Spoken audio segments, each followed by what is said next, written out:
Let's make this tuna and bread fritters together. It's crispy on the outside, as you can hear, and soft on the inside.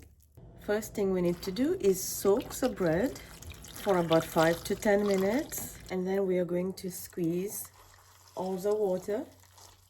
I'm adding cream of corn, a can of tuna, chilies, diced onion, chopped green onion, salt, and now I'm going to start mixing.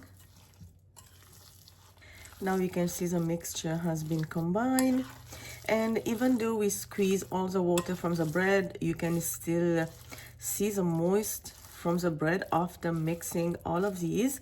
And now it's perfect time to add flour. This is all-purpose flour, and then you mix again, and the mixture is now ready to go deep fry. You can obviously do this by hand. I like to use my ice cream scoop, which make it so easy and comes out perfectly as well.